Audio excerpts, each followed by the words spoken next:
أهلا بيك حلقة جديدة من بودكاست الاستوديو. معاكم عبد الحميد، وهنا معايا بكر، مهندسين معماريين. إيه الأخبار يا بكر، عامل إيه؟ كله كويس يا عبد الحميد. بقالنا مدة كبيرة. إحنا جبنا الفترة كده لظروف شخصية معلش اتأخرنا شوية، لكن إن شاء الله متعوضة يعني في الحلقات الجاية. النهاردة برضو جاي لكم بموضوع كويس، موضوع شيق، ألا وهو البيت. إيه هو البيت؟ وحاجات كتير جدا هندردش فيها طول الحلقة. حابين بس نفكركم بعد طولة الغياب دي إن أنتوا تقدروا تسمعونا على يوتيوب، سبوتيفاي، أنغامي، وبوديو. وتقدروا تتابعونا على السوشيال ميديا على فيسبوك، انستجرام، وتيك توك. يلا بينا نبدأ بقى. يلا بينا يا عبد الحميد. طيب، النهاردة هنتكلم في كذا نقطة فيما يتعلق بالبيت أو مفهوم البيت في العمارة وحتى وخارجها. هنتكلم عن إزاي بيوتنا بتشكلنا أكتر حتى ما إحنا بنشكلها وأكتر ما إحنا بنبنيها. ازاي ان البيت ليه معاني اعمق ومعاني اكبر من مجرد ان انت بتمتلك مكان او بتمتلك شقة او منزل. ايه هو معنى البيت بالنسبة للشخص، حتى معماريا ووجوديا ومكانيا. هل الثقافة والايدنتيتي بتاعتنا هي اللي بتشكل البيوت بتاعتنا ولا العكس؟ هنشوف أمثلة كتير جدا كويسة عن البيوت من عصور قديمة زي القاهرة الإسلامية والعمارة الإسلامية. وهنتكلم عن يعني من ضمن النقط اللي هنتكلم فيها هي ال environmental treatments، وإزاي الأماكن دي في مدينة ليها جو حار شوية زي القاهرة، إزاي بتعالج الكلام ده في المباني بتاعتنا. وبالتالي احنا هنريليت ليها، يعني من إننا دلوقتي في وقت يعني بيوتنا مش افضل حاجه من الناحيه الحراريه. فهندردش برضه في النقطه دي. آه، هنتكلم بقى عن الكومباوندد كوميونيتي والسجريجيشن والكلام ده كله. هنتكلم عن المودرنيزم وتاثيره على العماره في المنازل يعني. وهنتكلم عن تجربه البروسيس نفسها بتاعه البناء، بتاعه الشخص اللي بيبني بيته او بيحاول يكون لنفسه بيت.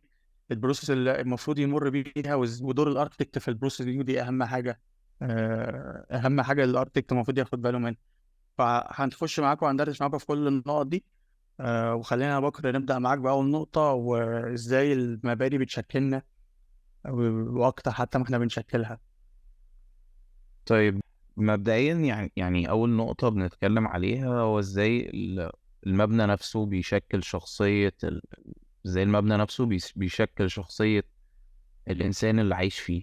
أنا بالنسبة لي الموضوع بيبقى متبادل، بيبقى المبنى نفسه بيشكل شخصية الإنسان نفسه مع مرور الزمن، وفي نفس الوقت أنت لما بتيجي يوزر عايز يبني بيت لنفسه، عايز يبني بيت لعيلته، فبيحاول يعكس فيها شخصيته، يعكس فيه كل الاسبيكتس اللي هو عايز يشوف فيه بيت احلامه زي ما بنقول كده. فانا بالنسبه لي الموضوع ده مهم جدا، لان البيت هو فعلا انعكاس لحاجات كتير قوي. احنا هنا مش بنتكلم على السبيس، مش بنتكلم على العناصر الفيزيكال بقى زي ما بنقول، مش بنتكلم بس على الحيطان والارضيات. الموضوع يمكن زي ما اتكلمنا فلسفيا هو اعمق من كده شويه. احنا بنتكلم هنا على ويمكن دي من وجهة نظري البيت مش بس عناصر معمارية، لا، انت بتتكلم على العلاقات الإنسانية اللي بتحصل فيه أصلا، العلاقات الإنسانية اللي مع الجزء الفيزيكال بقى، مع السبيس نفسه. بيكونوا لي حاجة زي الميموريز، بيكونوا لي حاجة زي الذكريات اللي أنا من خلالها بحاول يفضل البيت ده في ذاكرتي، ويفضل البيت ده هو بمعناه الحقيقي فكرة السكن أو فكرة السكينة، أو إن البيت ده بيبقى آم، بيحتضن مستخدميه زي ما بنقول يعني. فأنا بالنسبة لي العنصرين دول مهمين جدا، التفاعل اللي بيحصل ما بينهم. فاحنا كمعماريين بشكل عام مهم أوي بالنسبة لي إن أنا أبقى بصمم البيت عشان يخدم النيدز دي، عشان يخدم إن أنا في وقت معين كشخص مستخدم بحقق الحاجات اللي أنا عايزها، بحقق الاليمنتس اللي أنا محتاجها في الفراغ السكني بتاعي، عشان أحاول أبقى مرتاح، أحاول أحقق الراحة والنيدز اللي أنا عايزها، بحيث لما يجي يحصل تفاعلات بيني وبين عيلتي، بيني وبين صحابي في البيت ده، احس بان انا فعلا عملت حاجه بتخدمني كبيت بقى، كمفهوم البيت والسكينه والمفاهيم فعلا العميقه بتاعه الجزء السكن ده. وده يمكن يعني ما اعرفش، يعني بيودينا لنقطه مهمه قوي. هل انت فعلا بتحس بان البيت هو لو انا شخص متنقل كتير بتنقل من مكان للتاني، ويمكن دي هسألك فيها عبد الحميد، انا فعلا بحس ان البيت هو مكان انا بمتلكه، يعني خلاص ده البيت بتاعي مهما انتقلت هو انا ليا بيت واحد؟ ولا ده بيعتمد على فكرة فعلا التفاعلات الإنسانية نفسها؟ يعني أنا لو ليا عيلتي وبنتقل معاها أيا كان المكان اللي أنا بروحه بقى، بحس بنوع فكرة الحميمية دي، أو فكرة الانكلوجر اللي أنا بتكلم عليها. آه، إيه رأيك في النقطة دي يا عبد الحميد؟ وانا متفق معاك في كل اللي انت بتقوله، مش اغلب، لا كله. عشان كمان انا عندي تجربة شخصية مع فكرة التنقل وكده اللي انت ذكرتها. بس خليني برضو يعني اوافقك رأيي في حتة الفيلينج، لان يعني بالنسبة للمنزل او للمسكن بالتحديد، الفيلينج هو كل حاجة تقريبا.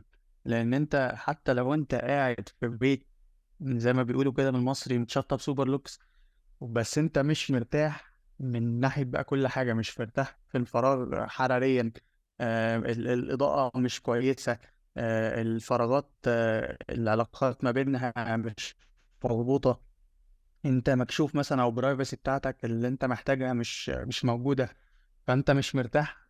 حتى لو البيت فخم جدا انت هتبقى كاره البيت، فاهمني؟ ف... فناس كتير جدا اتكلمت على موضوع الإحساس، وفي ناس بتربط أصلا ذكريات ليها مع في طفولتها في البيت اللي اتربوا فيه، بذكريات ممكن تكون كويسة أو سيئة بسبب البيت، بسبب الاركتكتشر أو تصميم البيت نفسه. فأنا فعلا بأكد على النقطة دي، لأن الفيلينج هو كل حاجة في المسكن فعلا، والكلام ده هنتطرق له برضه بالتفصيل في النقطة الجاية يعني. بالنسبة بقى لتجربة التنقل ومعنى البيت الأكبر من مجرد المكان اللي أنت المكان الثابت اللي أنت اتربيت فيه أو اللي أنت عايش فيه. لأن أنا ليا تجربة شخصية مع التنقل، لأن أنا عشت في مدينة تانية غير المدينة اللي أنا اتربيت فيها بسبب ظروف الشغل. عشت لفترة طويلة يعني تتجاوز السنتين، واضطريت بعد كده إن أنا أسافر وأتنقل أصلا تاني، برضه بسبب ظروف الشغل. وبالتالي كل مرة بتنقل فيها بضطر إن أنا آخد سكن قريب شوية من شغلي أو في المدينة الجديدة. فده بقى يعني خلاني في الفترة اللي فاتت دي، آخر مثلا سنتين ونص ولا حاجة، أبدأ أفكر في معنى فعلا البيت. وهل البيت هو المكان اللي أنت بتملكه، الشقة أو المنزل اللي أنت بتملكه، ولا البيت المفروض ليه معنى أكبر من كده بكتير؟ لأن أنا بدأت ألاحظ إن أنت ساعات بتضطر إن أنت تسمي المكان اللي أنت بتسكن فيه حاليا، حتى لو مؤقت، إن أنت تسميه سكن، انت تسميه منزل، يعني تسميه البيت بتاعك. لان انت خلاص بدأت قعدت فيه فترة طويلة كفاية ان انت بدأت تكون فيه ذكريات، سواء بقى ذكريات مع المكان نفسه او مع الناس اللي انت بتشاركهم المسكن، اللي انت في بعض الاحيان بتضطر ان انت تسكن في المكان ده مع ناس، سواء في الاماكن بقى اللي حواليك كمان. فاهمني يعني؟ بيبقى في حاجات كتير بتربطك تعلي من مفهوم البيت. انت فاهمني بنقطة دي ولا؟ هل تتفق معايا ولا لا؟ انا اتفق جدا. يعني خلينا نقول اكزامبل كده احنا كلنا بنعيشه، بالذات احنا كمصريين. يعني احنا اغلب الناس يعني يمكن حوالينا ظروفهم الماديه متوسطه عادي جدا. بنشوف ده مثلا في اهالينا. لو رحنا يعني معظمنا يمكن يمتلك الحته دي، فكره مثلا انا اروح لجدتي والموضوع يبقى بسيط خالص والبيت بسيط وعلى قده، لكن في نفس الوقت تحس ان هو بيت عيلة. يعني عارف انت الناس كلها بتتجمع، بيحصل التفاعلات الإنسانية دي، الضحك، الهزار، الذكريات بقى اللي احنا بنتكلم عليها. فهنا على قد بساطة الموضوع، على قد ما فعلا كان في قيمة معينة. فاهمني؟ يعني في قيمة فعلا في البيت ده مهما حصل، مهما عدت السنين، هفتكر ذكرياتي فيه. فهو انا بالنسبة لي البيت لا، هو حاجة اعمق من ده بكتير. عشان كده بتكلم ان احنا كمعماريين لازم واحنا بنصمم البيوت بتاعتنا، او بنصمم البيوت لليوزرز، او حتى اي يوزر يصمم البيت بتاعه، لازم يراعي ان البيت بيخدم، هو بيت ده طول بيخدم احتياجاته، بيخدم السبيس ده، يبقى بيحقق الحاجة اللي هو هيعملها. سواء بقى هيقعد هنا يستمتع مع العيلة في مناقشة في أيًا كان. فهي دي فعلًا بالنسبة لي الحاجة الأسمى. يعني فكرة إن سفرك يا عبد الحميد حسّسك فعلًا أو خلّاك تسأل نَفْسك السؤال ده. هل فعلًا الموضوع ليه علاقة بالspace نَفْسه والّا ليه علاقة بحاجة أعمق بكتير؟ هل أنت فعلًا بتحس بالغُربة مهما تنتقل من بيت للتاني والّا ما بتحسّش بده، والّا محتاج مثلًا أسرتك تتحرّك معاك بحيث تحس شوية بفكرة البيت ده مهما اتحرّكت؟ أسئلة برضه كويسة. أنا بالنسبة لي الرَد المقنع هو العلاقات الإنسانية. عشان كده إحنا لازم في أي تصميم، مش بس في البيت، في أي مبنى إحنا لازم نراعي الجزء الإنساني ده. وده حتى بنشوفه، يعني إحنا في مثال كده مشهور أوي بنقوله: لو أنا شغلي مبسوط فيه، لو أنا شغلي الناس اللي حواليّا حتى آمم يمكن قريبين مني في الشغل، الدنيا بتبقى كويسة، فباقول المكان ده زي بيتي، فاهم؟ أنا بالنسبة لي العيلة دي مش بس بتندرج يعني تحت بند العيلة اللي هم زي ما بنقول كده إيه، عيلتي، أبويا وأمي والناس دي. بالعكس، هم أصحابي كمان ممكن يبقوا جزء من العيلة دي. فالموضوع فعلًا بيبقى أعمق من كده بكتير. فكرة البيت دي بتنطبق على حاجات كتيرة أوي، أهمها بالنسبة لي، أهم عنصر فيها اللي بيأكد فكرة السكينة والبيت والعلاقات الإنسانية والتشارك، هو فكرة العلاقات الإنسانية نفسها وتفاعل أنا مع الناس وقد إيه أنا كوّنت ذكريات معاهم. بالضبط، بالضبط. هو عبارة عن container الناس بتتفاعل فيه، ويعني على مدى جودة الcontainer على مدى جودة الmemories، ومش جودة الcontainer هنا بنتكلم على الluxury خالص، إحنا بنتكلم على أمور أكبر من كده. يعني هنتطرق بقى بالتفصيل لنقطة، نقطة بعد كده يعني. فده ياخدنا برضه لنقطة يعني التصنيف من ناحية يعني تصنيف البيت من ناحية ثقافة الإنسان. هل الثقافة هي اللي بتشكل البيت ولا العكس؟ ولا نقدر نقول يعني ميكس من الاتنين؟ وهنا برضه بتكلم مش على ناحية مش ناحية معمارية بس، لأن ممكن حد من اللي بيسمعني يقول ايه المقصود بالثقافة والايدنتيتي؟ هل المقصود بيها طراز البيت مثلا اللي هو معمول إسلامي، ولا معمول مثلا على النموذج مثلا الأوروبي أو كده؟ آه، لا يعني أنا قصدي لا، مش دي بس، أنا قصدي في حاجات تانية كتير. يعني على سبيل المثال في بعض الأماكن في مصر هنا البيت بالنسبة لهم يعني بيمتد مع امتداد الأسرة. البيت ده مش مجرد مكان كده وخلاص الناس عايشة فيه، وبعد كده الأولاد لما بيكبروا بينتقلوا هم البيت مختلف تماما أو بعيد تماما. زي بعض المجتمعات، بس في ناس لا، في ناس البيت بتاعهم بيمتد مع الأسرة مثلا، مع الفاميلي ستراكشر بتاعتهم. فالكالتشر دي بتأثر على البيت سواء معماريا وبقى ثقافيا ومناخيا وفاهمني، يعني بتأثر على كذا اسبكت. فأنت ايه رأيك؟ إيه اللي بيجي الأول؟ البيت بيتأثر بالثقافة ولا العكس؟ لأ طبعًا، هي الثقافة دي اتكوّنت ليه أصلًا؟ الثقافة دي هي الإنسان اللي خلقها. يعني الثقافة دي هي من صنع الإنسان فعلًا.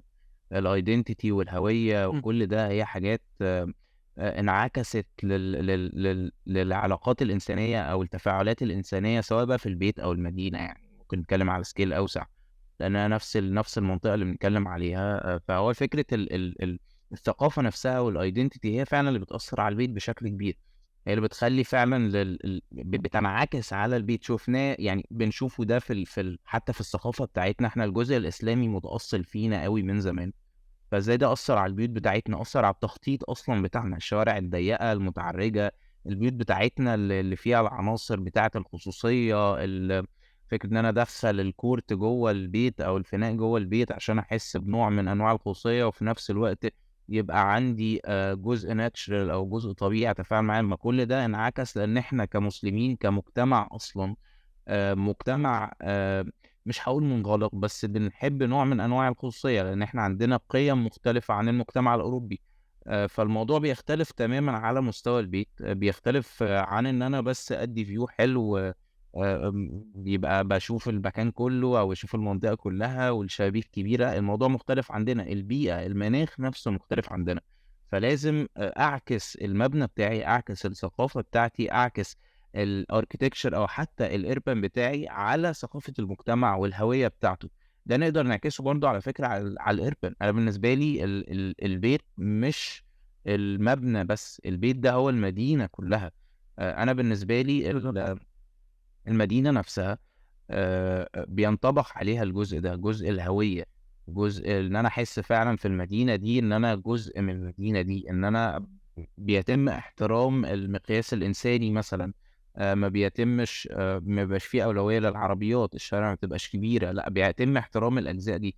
بيتم احترام فكره مثلا زمان كانوا بيحترموا الحاره قوي، وان يبقى ليها ابواب ويتقفل في وقت معين. كل ده ليه؟ لانه انعكس على التفاعلات الإنسانية، الشوارع الصغيرة اللي بتضلل على بعضها وبتضلل على المباني فتقلل من درجات الحرارة.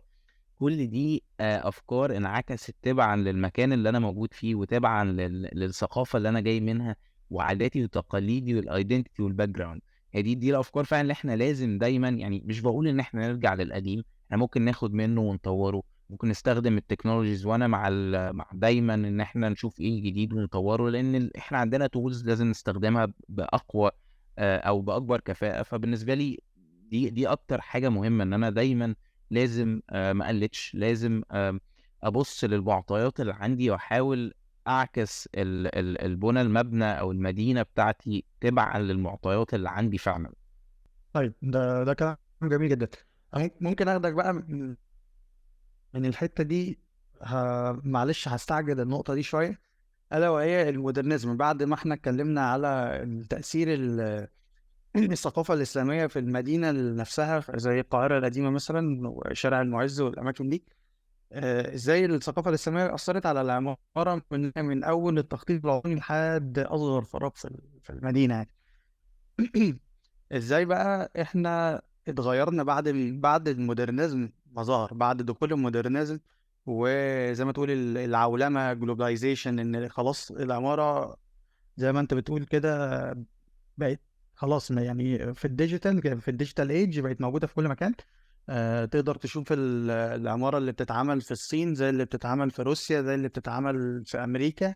بتقدر انت تشوف الكلام ده من على شاشة موبايلك، وفي ناس بتحب انها تطبقه في المكان اللي هي فيه، حتى لو هو مختلف، حتى لو ثقافته مختلفة. يعني انا عايز نتطرق بقى للحتة دي عشان يبقى فيه ربط دايما ما بين العصور اللي قبل كده وتأثير الثقافة والمجتمع على العمارة وعلى الطرز المعمارية، وبين اللي عمله المودرنزم في الوقت ده. لأن أنا عندي اقتناع شديد جدا إن المودرنزم عمل خلل كبير في اللي هو زي ما هو انتج منتوج معماري قوي جدا وافكار معماريه قويه جدا، بس من ناحيه المسكن، من ناحيه البيت، بما ان الناس بتحب برضه تقلد الجديد وان هي تشوف الحاجات المنتشره في الدول اللي في الخارج وتحب انها تقلدها. عمل مشكله كبيره في المجتمع المعماري دلوقتي، لان خلاص الناس بقت بتقلد حاجات ممكن تكون مش متناسبة معاك.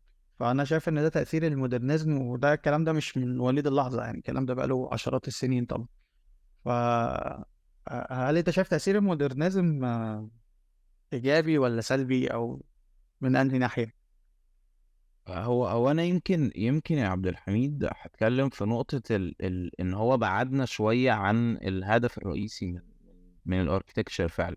يعني احنا الانسان زمان كان بيبني المباني غير معمارية عادي جدا، وكانت المجتمعات فعلا ليها ثقافة وايدنتيتي معين.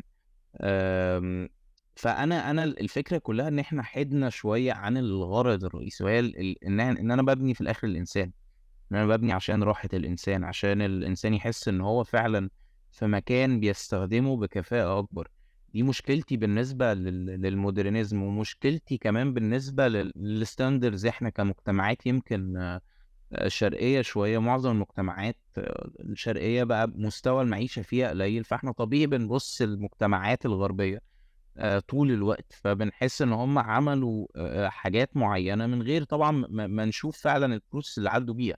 في فتره مثلا المجتمعات الغربيه كانت بتبني كباري وطرق سريعه كتيره جدا، وادركوا عند فتره معينه ان فعلا ده مش اصح حاجه، وبداوا يغيروا الطابع ده لشوارع فيها ناس، فيها قصدي اشجار كتير، فيها مناطق خضراء اكتر، الشوارع بقت اضيق، بقوا يضيقوا الطرق على العربيات على قد ما بيوسعوها للإنسان، فبدأ التفكير يختلف. فهي النقطة بالنسبة لي هنا إن أنا دايما ببص للكويس، بس باخد منه اللي يناسبني، مش باخد منه الحاجة الكويسة عشان هي كويسة في بيئته من غير النظر للنقطة دي. فدي بالنسبة لي مشكلة المشكلة الرئيسية اللي حصلت لنا، سواء المودرنيزم إن إحنا شوية بعدنا عن تفكير في الإنسان، وتاني نقطة طبعا الثقافة بتاعتنا، الايدنتيتي، الباك جراوند بتاعنا يعني. دي بالنسبة لي كانت النقطة الرئيسية بالنسبة لي. ما بنحترمش طبعا الجزء المناخي، يعني ممكن ننتقل على الجزء المناخي بالنسبة لي. اللي احنا شايفينه كارثي بصراحة. يعني فكرة البنى باسطمبات، البنى بالخرسانة، البنى حتى البيوت بتاعتنا بقت زي اسطمبة. انت مش بتاخد اي قرار حقيقي في الانتيريور، لدرجة ان بقى حتى لما تشتري شقة يقول لك انت ما ينفعش تهد اي حاجة. معظم الاوقات يعني، او معظم الحاجات اللي انت بتروحش، انت ما ينفعش تهد اي حاجة، فتحس ان انت داخل في اسطمبة كده. فجزء مادي شوية، او جزء زي ما بنقول كده رأسمالي اتفرض علينا. ما بقيناش احنا عندنا الحرية دي. طبعا ما عندناش الحرية دي بسبب الجزء المعيشي او المستوى المعيشي اللي عايشين فيه. ما بقاش عندنا البراح ده زي ما بنقول. مش كل المجتمعات عندها الجزء ده. ولكن ده من الحاجات المهمة قوي اللي احنا ما بقيناش نراعيها. علشان كده بقينا نحس مثلا في الصيف الجو حر جدا، والشتاء الدنيا ساقعة جدا. لان طبعا طريقة بنانا، الماتيريال اللي احنا بنستخدمها ما بتساعدش على آه، آه، ان انا اخلي فيه راحة حرارية، اخلي الرطوبة زيادة ازاي اقللها. المحافظات اللي فيها حر شديد جدا ازاي اخلي فيه نوع من الرطوبة. كل العناصر دي كانوا بياخدوها في الحسبان. ليه؟ لان هم كانوا في الاول والاخر بيبنوا على حسب احتياج الانسان للبيت فعلا، واحتياج الانسان من الجزء المناخي والجزء البيئي. فده بالنسبة لي حاجة رئيسية، وما اعرفش رأيك ايه برضه في النقطة دي. لا لا مظبوط. هي كمان يعني ناخد زي ما انا قلت كده في الاعتبار فكره ان الناس زمان كانت بتبني باللي هي شايفاه حواليها. فبتبني حسب حاجتها. تمام. وانت زي ما انت قلت انت ممكن ما تحتاجش اصلا اركتكت، يعني في وقتها ما كنتش محتاج اركتكت زمان. ممكن الفني او الصانع او العامل لو هو راجل ذو حرفة مميزة ممكن يبني لك عادي. مفيش مشكلة. والناس خلاص عارفة احتياجاتها من البناء ايه. ما دخلنا بقى مع عصور ما بعد الحداثة وما بعد الثورة الصناعية وبقى في تخصص أكتر. فبقى دور الاركتكت يعني محدد. بقى في الرول بتاعت الاركتكت دي وبقى ليه دور محدد. الفكرة كلها ان مش دايما الناس بتتعاون مع الرول دي. يعني الناس بتشوف وعايزة تقلد. بتجيب مثلا انا محتاج معماري عشان اخد التصاريح بتاع المشروع. اجيبه بس كصورة يخلص لي الايه الرسومات والاجراءات. لكن انا مش بشتغل فعلا معاه كراجل متخصص. المفروض ان هو فاهم في نقطه زي الانفايرمنت ان بنتكلم فيها بالتحديد يعني. ان هو المفروض ان الاركتكت كشخص متخصص المفروض ان هو يفيدني في الحته دي. في الوقت الحالي بالتكنولوجيا الموجوده جديده ممكن اوظفها ازاي بشكل حتى افوردبل. اقدر عليه بشكل مادي في تكاليفه يعني. وفي معالجات كتير ممكن ان احنا نستخدمها بشكل رخيص في بيوتنا الحاليه. مش شرط ان انت عشان تعمل بيت ريسبونسيف او ان هو معالج بشكل كويس حراريا ان انت تدفع فلوس كتير. لا لا طبعا. في دلوقتي تكنولوجيا البناء عموما اتطورت بشكل كبير. لكن الفكره كلها ان الناس مش بتتعاون. وللاسف الدرس الناس بتتعلمه بشكل متاخر. لان انت البنى بشكل عام عمليه البنى بتاخد وقت. فعلى ما الناس تدرك الخطأ اللي هي عملته ان هي قلدت بس نماذج مش متناسبة مع البيئة بتاعتها ومع الثقافة بتاعتها. عمال ما تدرك الخطأ ده هيكون مر مثلا كذا سنة. فاهم؟ لأن عملية البناء بتاخد كذا سنة. ف عمال ما تدرك الخطأ ده وترجع تاني تشوف بقى تجس المية بتاعت الثقة بينك وبين الشخص اللي بيقولوا عليه معماري ده. تبدأ تجيبه وتشتغل معاه تاني. الموضوع هياخد وقت تاني بقى ان انت تبدأ تعيد بناء الثقة تاني مع الشخص المعماري او مع المعماري عشان تبدأ ت... يعني توجه نفسك في الاتجاه الصحيح. فانا شايف يعني دي واحدة من اصول المشكلة. فكرة ان احنا محتاجين الناس اللي هي مش واثقة في البروسيس او مش واثقة في ان هي تشتغل مع معماريين ان هي تديهم فرصة وتشتغل فعلا معاهم وتتعاون معاهم. خصوصا في الحتة اللي هي البيئية زي ما انت ذكرت لان احنا عندنا حاليا كوارث يعني. بالضبط. أنا بصراحة متّفق جدًا في دي. عندنا مشكلة كبيرة أوي في يعني أنا شايف مشكلة كمان في المعماريين في حد ذاتهم. فكرة إن أنا باحس إن دايمًا، ودي كانت مشكلة من مشاكل المودرنيزم، فكرة الإيجو نفسه إزاي طغى على المعماريين، وبقوا عايزين يطلعوا حاجة فنية أكتر من احترام، أو يعني فكرة وظيفتنا نفسها بقت مش محددة. الوظيفة الرئيسية في فكرة خدمة الإنسان، وفكرة خدمة البيئة والكلام ده كله شوية حِدنا عنه. دي مشكلة رئيسية حابب أضيفها يعني. وطبعًا تكملةً لكلامك، فكرة إن في مجتمعات فعلًا آآ بسبب الحالة المعيشية، أو بسبب التعوّد يمكن، وطرق البُنا اللي هو أنا هاجيب عمدان خرسانة وكُلّه خرسانة، وبقينا بنشوف ده كتير يمكن في الأرياف، في المُدن أو المحافظات اللي حوالينا. الموضوع بقى تكراري أوي، فتحس الموضوع اللي هو البُنا كُلّه بقى سيء، سواء بقى مضمونًا أو شكلًا حتى. فدي مشكلة من المشاكل اللي في المجتمع للأسف، واللي مع انخفاض مستوى المعيشة ده طبعًا ناتج طبيعي جدًا يعني. ده بقى ياخدنا لنقطة مهمة جدًا، وهي الprocess بتاعة إن أنت تبني بيتك كuser أو كشخص عادي بتعمل بيتك، سواء أنت بتبني البيت مثلًا from scratch، بتعمل مثلًا single family house أو فيلا، أو بتعمل interior design حتى interior architecture للشقة بتاعتك. المفروض أنت بتشتغل مع architect أو interior designer، شخص متخصص في تصميم البيت بتاعك بالطريقة اللي تريحك، بحيث إن أنت تبقى مرتاح في البيت ده في الفراغ زي ما إحنا اتكلمنا. فالprocess دي ناس كتير بتخاف منها، بتبقى دايمًا يعني مقلّقة كده، وبالتالي ما بتخلّيش الarchitect يشوف شغله بشكل كبير. بتبقى عارف بيبقى في نوع من أنواع الmicro management، اللي هو بيصمم معاك كده. أنت بتصمم له بيته، فهو قاعد بيصمم معاك إيده على إيدك.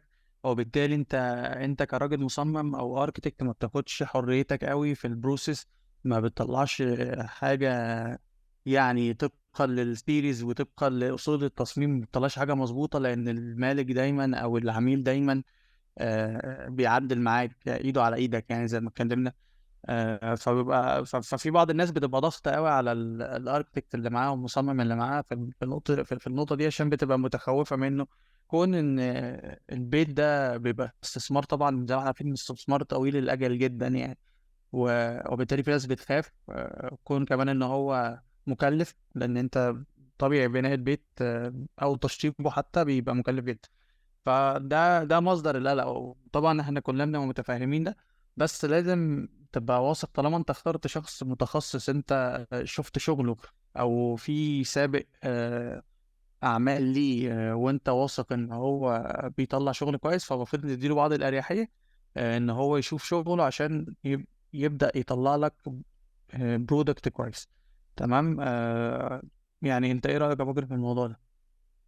لأ، هو أنا يمكن ممكن أضيف نقطة لذيذة شوية في الجزئية دي، ألا وإن الclient نفسه بيبقى قاعد دايمًا بسبب السوشيال ميديا، أنت فاهم، وحاجات كتير أوي حواليك، إنستجرام، بنترست، صور كتير أوي. ممكن حد صاحبه مثلًا ورّى له حاجة معيّنة، هو شاف حاجة وهو معدّي في الشارع. فدايمًا يعني عارف أنت اللي هو عينه شدّته على حاجة، فيقول لك بقى تعالَ اعملها لي. هو فعلًا زي ما أنت بتقول، هو بيت أحلامه، فهو عايز يحقق حرفيًا كل حاجة فيه. بغض النظر عن هل دي فعلًا ملائمة للبيت بتاعي، والّا طب تكلفتها عاملة إزاي، الكلام ده كله هو ممكن مش في باله. حتى لو حاطط لك budget قليلة اتصرّف لي اعملها لي. أنا شايف إن أنت لازم يعني تمسك العصاية من النُص. يعني لازم في الأول والآخر أنا باحقق الneeds بتاعة الclient، ولكن لازم بطريقةً أو بأخرى إن أنا أفهّم الclient إن دي تتعمل ليه. عشان كده أنا زي ما باقول لك، لازم توصل لمرحلة من الknowledge، إن أنت يبقى عندك المقدرة إن أنت تتناقش بشكل منطقي، يقنع فعلًا الclient بالفرضية أو بالحاجة اللي أنت عايز تعملها في التصميم نفسه. لأن طول ما أنت ما فيش الknowledge دي، طول ما أنت مش هتعرف زي ما باقول كده إيه، تقنع الclient بوجهة نظرك. في الآخر هيقول لك اعمل دي، خلاص هاعملها، وفي الآخر هتلاقي إن أنت الdesign بتاعك باظ من أول phase، من أول مرحلة من مرحلة التصميم، من قبل حتى ما تدخل للبلدية بقى، من قبل ما تدخل للاجزاء الكونستراكشن للاجزاء اللي بعد كده. فانا بالنسبه لي هي موضوع فعلا موضوع فعلا صعب قوي، ولازم توصل لمرحله ان انت تمسك فعلا العصايه من النص، تبقى ازاي ترضي ال النولج اللي انت عارفها، وترضي برضو رغباتك كمصمم، لان انت في الاول والاخر عايز تحط البصمه بتاعتك، وفي نفس الوقت برضو انت بتحقق النيدز بتاعت العميل. فازاي توصل للمرحله دي نقطه فعلا فعلا مهمه جدا، وبتحتاج وقت من الخبره، بتحتاج سنين يعني، فاهم؟ مظبوط. لا لا مظبوط. هي زي ما انت قلت المفروض البروسيس تبقى من النص، او نقدر نقول انها جايدد بروسيس، ان انت تشوف شغلك، العميل يديك مساحة تشوف شغلك عشان تطلع البرودكت مظبوط. بس في نفس الوقت انت برضو انت بتليد الموضوع وبتفهمه كل خطوة، تخليه معاك بحيث ان انت ما تجنبوش من البروسيس خالص. ما تحسسوش ان هو مش فاهم ان انت بتعمله، او ان انت بتعمله ده حاجة غير قابلة للشرح او للنقاش، لان ده مش حقيقي. انت ممكن فعلا تشرح له كل ستيب انت بتعملها ليه، والقرار ده احنا ممكن ناخده ليه، والقرار ده ممكن نغيره ليه، والقرار ده ممكن ما نغيروش ليه. لان في بعض القرارات في التصميم بتبقى فيتال ميستيكس، ما ينفعش ان انا اغيرها. فلازم ان انا اجايد العميل، ما اسمعش كلامه طول الوقت، وفي نفس الوقت ما اجنبوش طول الوقت. فهي دي يعني من وجهة نظري العصاية من النص يعني. بس دي خلاصة موضوع البروسيس. عندك اي اضافة في الموضوع؟ لا، بالنسبه لي احنا ممكن نروح للنقطه اللي بعد كده. هي نقطة أعمق شوية بقى، يعني إحنا اتكلمنا على مستوى البيت. ممكن ننتقل لنقطة، يمكن النقطة بتاعة الكوميونيتيز بقى، ووجهة نظر المجتمع نفسه للبيت، بس على مستوى الكوميونيتي نفسه. إحنا بنشوف عندنا مشكلة بنعاني منها، وده بسبب الرأسمالية، وبسبب ال الأفكار الجديدة. عارف أنت اللي هو عايزين نحط بيوت تيبيكال شبه بعض، نحطها جوه كوميونتي، وتبقى يبقى ده اليوتوبيا بتاعتنا، ويبقى خلاص بقى يا جماعه انتوا عندكم هنا هتشوفوا كل حاجه حلوه. ده بنشوفه كتير قوي في الكومباوندد كوميونتي. عشان كده في دايما احنا، يعني احنا كمعماريين طبعا ما بنبقاش مع المجتمعات المغلقه دي، اللي هو الكومباوندات بشكل عام زي ما بنقولها يعني. ده بسبب المشاكل اللي بتؤدي ليها الكومباوندد كوميونيتيز او المجتمعات المغلقه. فكره الفصل المجتمعي اللي بنشوفه بين المجتمع، عشان اروح مكان، اروح لاخويا، اروح لحد من عيلتي، انا محتاج ساعتين، لان مثلا بيبقى الكومباوندد كوميونتي ده موجود في الصحراء في حته فلانيه، مفصول عن كل الضواحي. حاجه، في الضواحي حرفيا. فدي مشكلة صغيرة من مشاكل كتير. ده بيؤدي طبعا لزيادة المستوى. يعني الناس كمان بتروح للكومباوند كوميونيتيز دي، هي بتلاقي فيها مستوى معيشي مختلف، فده بيؤدي لزيادة الفوارق ما بين طبقات المجتمع المختلفة. بيؤدي طبعا للفصل، بقى فيه هاي ويز كتير، بقى فيه طرق كتيرة قوي، مش سهل ان انا احس زي ما قلت لك. مش عايز ارجع بس لورا شوية، بس فكرة ان انا احس في المدينة بنوع من انواع الانتمسي، او الحميميه، او المدينه انا جزء منها، وانا حاسس بكينونتي وبنفسي وانا ماشي في الشوارع، فاهمني؟ الموضوع مش بس الشوارع كبيره، فكرة ان انا ماشي على شوارع الارضيه بتاعتها بازلت، وفي حجر حواليا، وفي شجر، والشارع ضيق، والمباني ارتفاعها قصير، وواصل لي شمس، وفي مناطق متضلله. كل دي حاجات في الاخر مش حاجات بنحطها بشكل اعتباطي، على قد ما حاجات بتخدمني انا، بتحسسني وانا ماشي في الشارع، بحس ان انا جزء من المكان. وده ليه افكار اعمق بقى، ان انا جزء كمان من المدينه دي، جزء من البلد، وان كمان ان انا مش عايز ابدا اسيب المكان ده، فاهمني؟ فكل دي بروسيس محتاجين نفهمها يعني. انا بشدد على دي كتير، لان الكومباوندد كوميونتي عامله مشاكل للاسف. محتاجين نستوعبها ونقلل منها، لان هي فكره رأسماليه او ماديه بتخدم اي بلد بشكل ما، بس بتضر الجزء الانساني قوي يعني. فاحنا لازم نفكر في الاتنين، ازاي نخدم الانسان، وازاي نقرب المناطق اللي بعضها، ازاي ننوع الخدمات، ازاي يبقى في مناطق سهولة الوصول من منطقة للتانية في المدينة. دي حاجة بصراحة أنا بالنسبة لي يعني غير قابلة للتفاوض، فاهمني؟ يعني دي بتخلق لنا مجتمعات فعلا منفصلة خالص. أنا مش عارف بقى دلوقتي أي حد عشان يروح من منطقة للتانية محتاج مسافات كبيرة قوي، بتقلل العلاقات الإنسانية. خلاص أنا بقيت معتمد ماسك تليفوني ومعايا مثلا عيلتي وخلاص كده بقى. صاحبي اللي كنت عارفه من ايام المدرسه مش عارف اروح له لانه خلاص ساكن في بلد تانية تقريبا، يعني من كتر المسافه كبيره، فاهم؟ بس مش عارف ايه رايك برضه. لا لا، انا فاهمك، بس ومقدر جدا النظرة المثالية اللي انت نفسك توصل بيها للمجتمع او للبيئة العمرانية يعني. وانا اتمنى جدا ان احنا نوصل للحالة دي، بس الفكرة ان انت لو بصيت من الجهة التانية فهي موضوع جديد الكوميدي ده لا مفر منه. او هو عايز اقول لك هو مش بالكلية بيبقى سيء يعني. انت لو فكرت فيها، احنا ذكرنا كتير نماذج وامثلة من المدينة الإسلامية. انت برضه لو بصيت على المدينه الاسلاميه هتلاقي ان كان في سجريجيشن، بس يعني جزئي كده. فاكر من ناحيه الوظائف تلاقي مثلا في حي يسميه حي الخياميه مثلا، حي يسميه حي الجماليه، مش عارف حط سقايين، يعني الحاجات اللي انت بتسمعها دي. فهو كان في سجريجيشن بس كان بيزد على حاجه معينه، كان بيزد على الوظائف او كده. كان يعني الناس بتجمع بعض بناء على الوظائف، وما كانوش بالظبط. منفصلين تماما عن المدينة يعني. فكان في غرض، وفي نفس الوقت ما كانش فصل تاني. بس ستيل جزء التقسيم او جزء السجريجيشن كان موجود يعني، هو مش جديد علينا. هو يمكن كل اللي احنا بنطالب بيه ان فكرة ان ما يبقاش في شرخ كبير كده زي ما انت قلت متمثل في هاي واي، قاسم الناس من ناحية الطبقات، ومن ناحية الفراغات العمرانية حتى. ان في ناس بتتمتع بفراغات عامة، بتتمتع بأماكن بيوصل لها الشمس، بشوارع تقدر تمشي حواليها في الكومباوند وتشوف الشمس وتشوف الخضار والكلام ده كله. وفي ناس تانية لا، عايشة في قلب المدينة في وسط التلوث، ما فيش أماكن عامة ليه عشان في تصميم سيء، تصميم عمراني سيء. يعني اللي احنا بنطالب بيه ان يحصل هارموني ما بين الجزئين.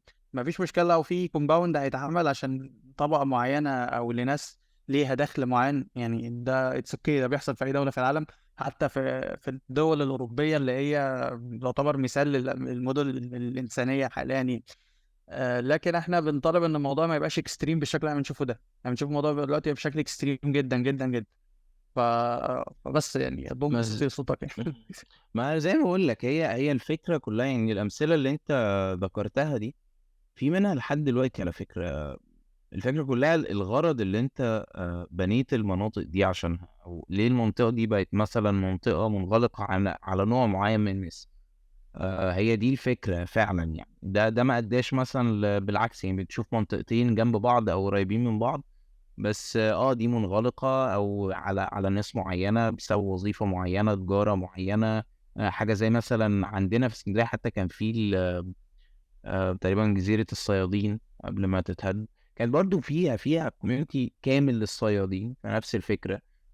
والناس كانت عايشة كويس، والناس الناس متعايشة مع بعضها. فالاكزامبلز دي مهم ان احنا نشوفها.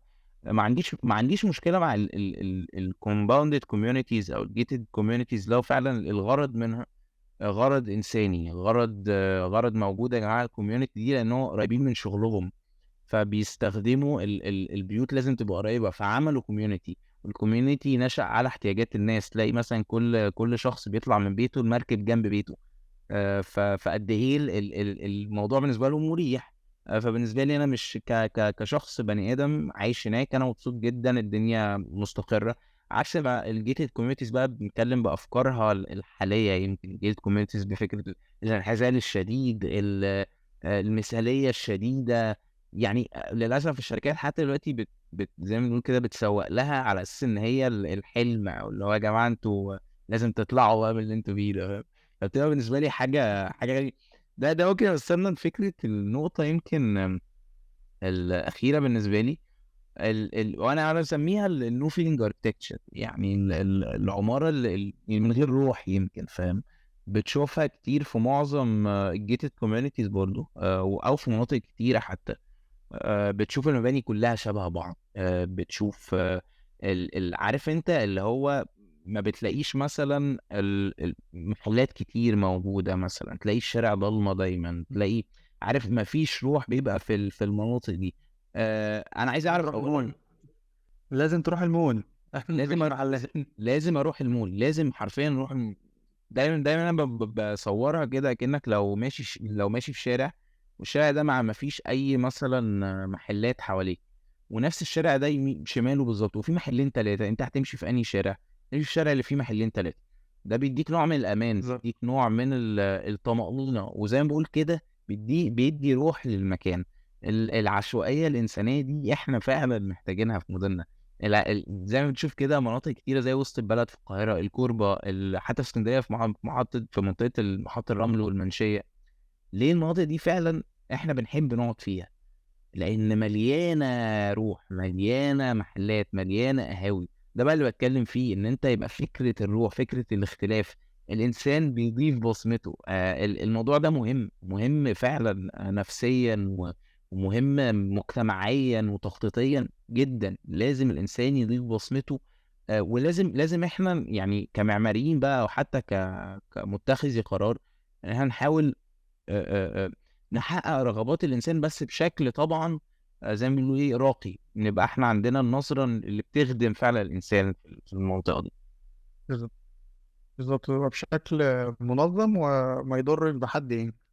العشوائية منظمة بقى، لو هنريفريز الكلام اللي انت بالظبط. قلته. فحتى لو المكان بتاعك مش زحمة زي الكوربة مثلا، او كده، مش بالضرورة ان المكان لازم يبقى زحمة عشان يبقى حيوي، خالص، بالظبط، او يبقى فيه خالص. روح، او يبقى فيه روح. انت ممكن يعني على قد بياع الفول اللي بيعدي الصبح، ولا شجرة معينة انت زارعها قدام العمارة بتاعتكم. يعني بالظبط. الحاجات التفاصيل الصغيرة اللي الفراغ العمراني بيسمح لك ان انت تعملها. النشاطات الصغيرة دي هي اللي بتفرق فعلا في حتة الروح زي ما انت بتقول. يعني كلام جميل جدا. يعني خليني برضه اسميها، هي مش لو فيلينج اركتكشر، هي باد فيلينج اركتكشر. اتفق بالظبط. بالظبط. فلا لا، الحتة دي برضه بنعتبرها من المودرنزم افكت يعني. برضه بيرجعنا للنقطة التانية اللي احنا اتكلمنا فيها. مهم. فبس يعني اعتقد احنا اتكلمنا كتير قوي في الموضوع بما فيه الكفايه. يعني طبعا الكلام ما بيخلصش في حته الهوم والمسكن والكلام ده. بس نقدر كده نختم حلقتنا يعني عند النقطه دي. بشكرك يا بكر على المناقشه الدسمه دي، وشكرا على وقتك. شكرا يا عبد الحميد، شكرا. كانت حلقه دسمه، حاولنا فعلا نشرح الموضوع بشكل مش اعتيادي. حاولنا ما نتكلمش عن البيت بشكله اللي احنا عارفينه، وحاولنا نتكلم عن الافكار فعلا احنا بنحسها طول ما احنا بنتمشى في مدننا، بنتمشى حتى بنعيش في البيت بتاعنا. إيه اللي بيخلينا نحس بموضوع السكن، او الافكار بقى اللي دايما بنكتبها حتى احنا كمعماريين في البرزنتيشنز، واحنا بنقدم فكرة السكينة وفكرة الفاميلي، فكرة الاوثنتسيتي. الكلام ده كله ازاي نحاول نحققه بشكل فلسفي، او ازاي نفكر زي ما نقول كده، زي ما عبد الحميد ذكر في الاول، الحاجات اللي ما وراء التصميم بقى، الافكار الفلسفيه اللي بتريح الكلاينت، النيدز اللي هو عايزها، وبتحاول تحقق له بشكل يعني قيم ومفيد ومختلف فعلا. بالظبط، مظبوط. كده وصلنا لنهاية حلقتنا. بنشكركم إن أنتوا سمعتونا للآخر، أو بفكركم إن أنتوا تقدروا تسمعونا على يوتيوب، سبوتيفاي، أنغامي وفيديو. تقدروا تتابعونا على السوشيال ميديا، على فيسبوك وإنستجرام وتيك توك. شكرا لكم، ونشوفكم في حلقة جديدة من بودكاست الاستوديو.